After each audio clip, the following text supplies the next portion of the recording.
What's going on, fight fans? It's the MMA Encyclopedia. George Kennebrew here with MMA Mayhem Radio.com. This interview is being brought to you by Cobb Pain and Rehab.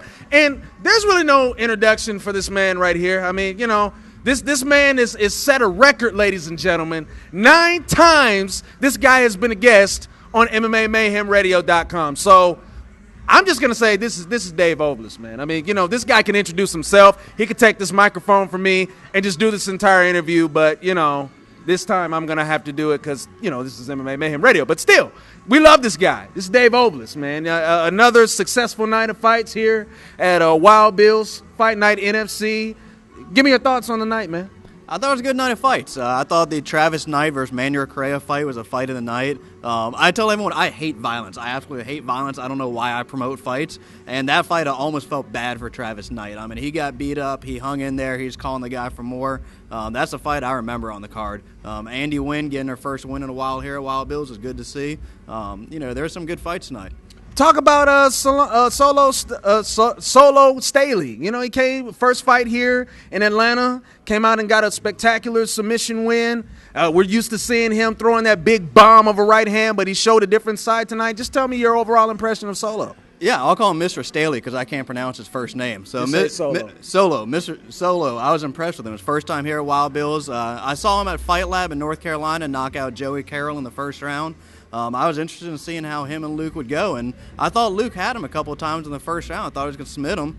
Solo stuck in there. He had a really good crowd base tonight here in Atlanta, and I was impressed. You know, if we can have him back, I definitely will again. Cool. Now talk about the young upstart in Guy Curry against Daniel Terry. He showed a lot of agility, a lot of savvy. Looked like he was in some trouble there, I think, in the second round when he had him in that submission attempt. And Terry showed a credible amount of strength by lifting him up and almost broke him into pieces. But Curry held on.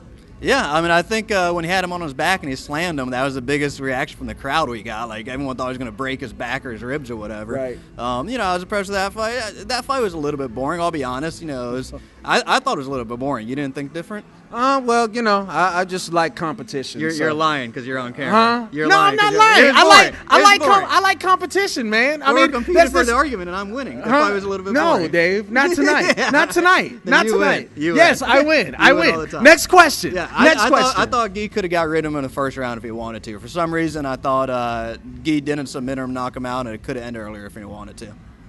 So let's talk about, last but not least, Rusty Crowder. Now, we know last time, you know, didn't really bode too well for him. He came out this time with a little bit more hunger, a little bit more aggression, took the fight down to where he knows best, which is the ground, got some ground and pound in until it was time where he sunk in the rear naked choke, and it was all she wrote. Yeah, I mean, the guys from DEFCON 1, I'm incredibly impressed with them. Manuel Correa, Nick Sprayberry, Rusty Crowder. You know, even when Uriah used to fight, those DEFCON 1 guys are beasts out there. And, you know, Rusty came in second place in his fight versus John Carries a couple months ago. Came back in the main event when Diego broke his hand last week. Came back in the main event and beat a tough Detroit guy. So, I mean, Rusty likes fighting here. Nice dude. I'll have him back again. You know, he's a good fighter. Always brings it. There you go.